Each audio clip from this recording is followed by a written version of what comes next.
Hello there and welcome back to Two Labs Garage. Got the old Thunderbird back. And I gotta say, from my previous videos, y'all Thunderbird people, y'all been really good to me. I do appreciate that. But anyway, I got back from power tour and I took a little bit of a break, but I'm kind of itching to get back to work. I've been bouncing around my head ideas what project I should work on next. Well, it's hot. And this is about the only old car I got with air conditioning, so I figured we're going to fix up the Thunderbird. Anyway, there's a number of reasons I really hadn't used the Thunderbird a whole lot. But the main one is the interior dome light is staying on all the time. So if I unhook the battery every time I park it, I'm going to have a dead one. So anyway, let's get in there and see if I can't figure out why this light's staying on all the time.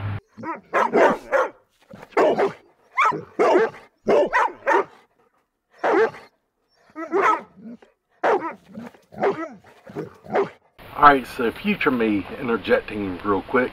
I will say that the repairs to get the interior lights to go out on this car turned out not to be what I was expecting. Got a little more involved than I thought it would be. But I've decided I'm going to show it all to you because, well, your Ford might be one of the early things that I tried to fix and turns out wasn't the problem on this specific car. But it might be on yours, so you know, if it helps you, it helps you. And you may have a real skunk like I had. Nonetheless, we got it resolved and I'm going to show you how. Well, I opened up the hood on the Thunderbird to connect and disconnect the battery till I make up my mind what I want to do. Just thought I'd show you my little friend down here living in the car. Hey little fella, you're safe for right now, but I wouldn't stay there too long. Alright, so the first thing I'm going to want to check is right here. That is the switch that controls the lights from the driver's door.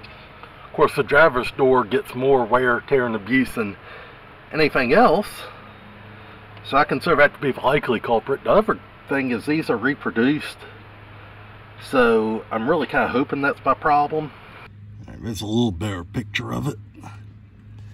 The other thing I'm considering may be wrong is this slit right here. I say that partly because it just feels awful flimsy, and I still can feel it go to the inside light on all the time, but I just don't know. The problem is these are not reproduced with the Thunderbirds, and that is not good. But I do have an idea of a potential solution if that is the problem. I actually got an idea for a couple.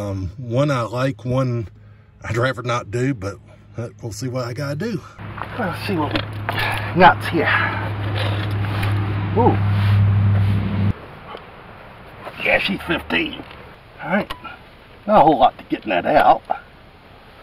Now, I am concerned this new one is not the same.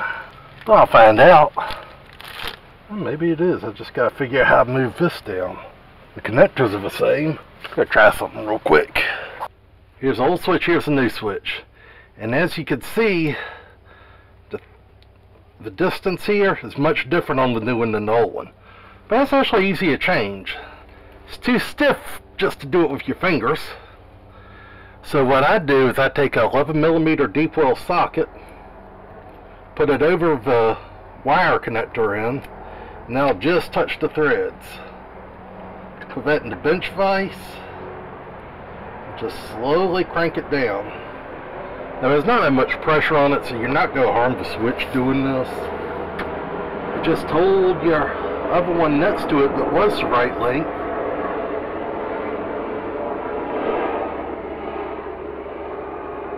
And use that to compare. So you got them pressed and they're the same. Like that. And conversely, if you overdo it and just turn the switch around, just be careful because there's nothing protecting the connector on this.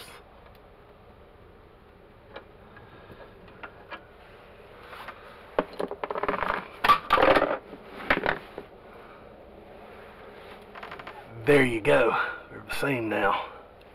So anyway, go ahead and put the new switch in it. I said let's get this new switch on there. So here's the connector coming out of the door. And there's a little, I don't know if that really matters. It all looks the same really. So let's just plug it in and see what happens. And one thing I like to do is I'm going to turn this thing counterclockwise before I stick it in because the wire's attached. I don't want them to be kinked up all the time. So now that it's in there, we'll straighten out. Now I'm going to plug the battery in and see if it works. So let's see what happens when I shut the door. Be sure this isn't on.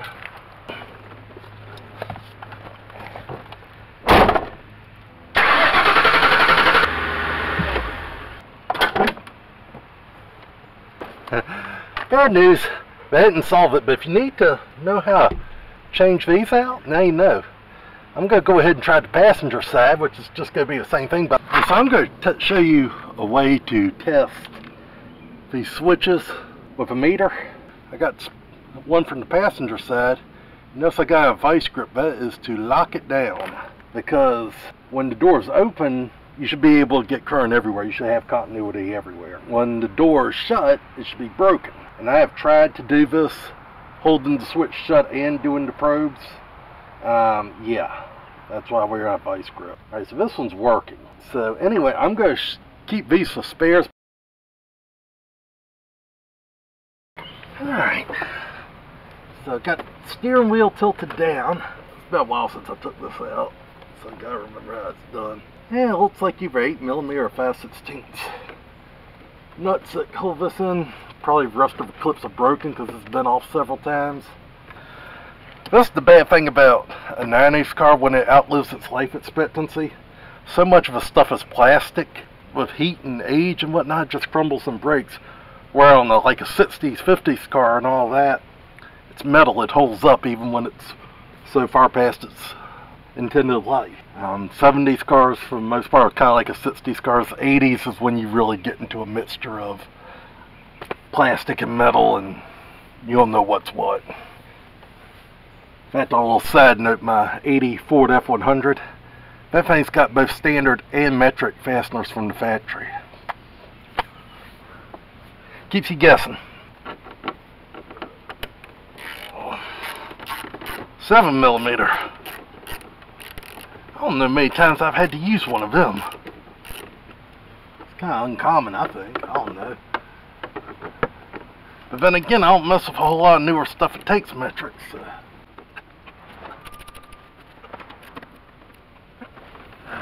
You come out now. Now you gotta take this off first. Or do you? Do you? What you gotta do? Ah, here we go. Come on. Just holding. Oh.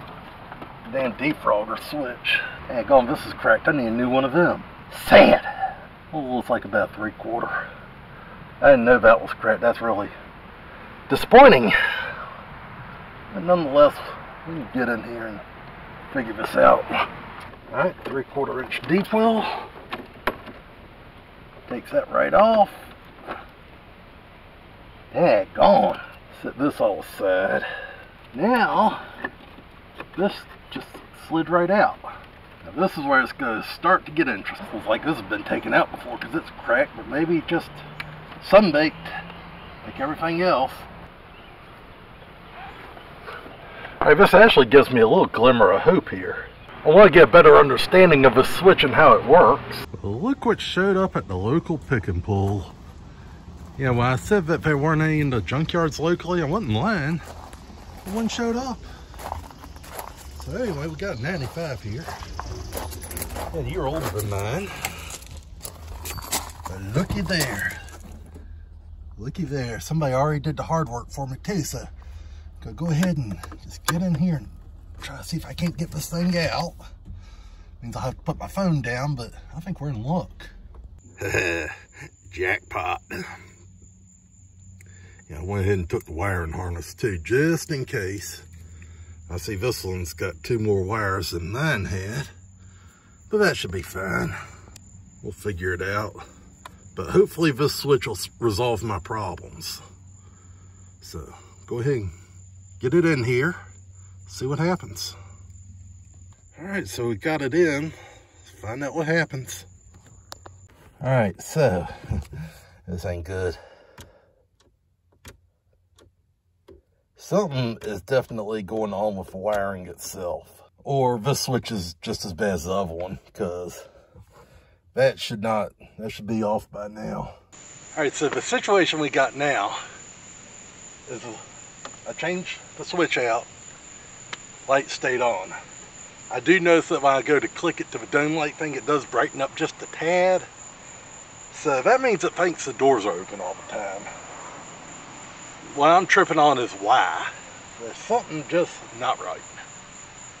So, we got the switch changed out, changed the switches. The old ones tested good, these are brand new. So what else could it be? I don't know. And that's part of why I make some of these videos, is to show you that, hey, you don't have to know all this going in. You can figure it out. I'm going to figure this out. I'm going to make these lights work. Another thing I'm going to want to take a look at here is where the striker latch is. Now, I'm noticing this does appear to be a little bit on the sticky side. I know some cars, they have the switch, in here. I don't believe this one does because it's got one up in the jamb. But nonetheless, it's not going to hurt anything to spray this down and fits it real good. So let me go get something I got the other day just for this purpose. Alright, so the mystery ingredient here is,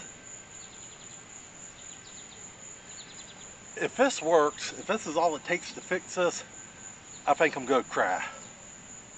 But I'd rather be crying in a Thunderbird than smiling on a day at work. And the other side, I guess. Now, let's see what happens. If this works, I'm going to cry.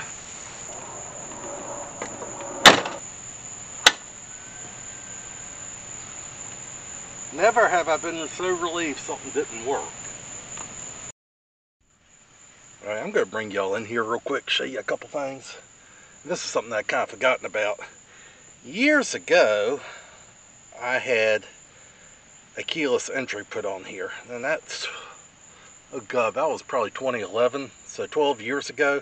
And the thing never worked right, and shortly I just took the key fob off because it was just such a disaster. But here, that's the module that was just laying up in there. And this is the wiring that fool did. This is absolute garbage. I mean, what is this nonsense, really? I can't believe I paid him. Nonetheless, I'm going to remove and try to put the factory wiring back like it was. And I'm wondering if that module or some of this bull hockey that somebody called wiring is why my light's staying on. I've unplugged the module. Maybe I'll plug the battery in and see what's going on. Now, like my video says, I'm not a trained mechanic, nor am I an electrician. But this is some BS. I got some really choice words to say for a person that did that, but I don't want to lose any chance of my channel ever getting monetized, so I'm just going to keep them to myself. Alright, so I've gone through here in places like this. I have put real butt terminals in where somebody just skinned the wires back and looped them together. Put some heat shrink on them. And acted like, I had some pride in my car. I tried to see what would happen. And the lights are still on. So anyway, I went and sat in front of my laptop for a little bit. Just trying to understand. Help me understand. I know. And it looks like there's a black and light blue wire somewhere in here. Somewhere in all this mess. That's staying charged all the time. And it shouldn't be. Now, if I can find that wire, I can start looking to see if I can't figure out why it's being backfed or have some idea as to what's going on. So I've done some work off camera because I just got fed up. But I found there's a wire here. It's white with a purple stripe. And right there's a nick in it. Well, there's nothing in my diagram that mentioned a white wire with a purple stripe. So I had no idea what it went to. Didn't think it had anything to do with it, but I decided to repair it anyway. So I put a butt connector in there, heat shrinked it, and decided, you know what, I'm going to give it a test. All right, look at this. It's on. I hit the door switch, shut it, goes off. On, off, on, off, on, off. That was it. That little nicked wire was my problem the whole time, so. Now, as you can see, I got a lot to put back together here, but, yeah, I got rid of that remote keyless thing that's been causing me headaches. So we're back to having a car that works like it's supposed to now. Phew, didn't think I'd ever get that finished. Well, anyway, we got the interior lights working on this Thunderbird. Now I gotta go put all the stuff in the dash back together. Hope I can remember how. Sorry. Anyway, I hope fixing your interior light goes a little smoother than this one did. Hopefully my experience will help you some. And even though I specifically did a Thunderbird, this same process should work on any late 80s to early 2000s Ford, Lincoln, Mercury products. And the same principles apply on other vehicles, so you know, I hope that something in this video you found helpful.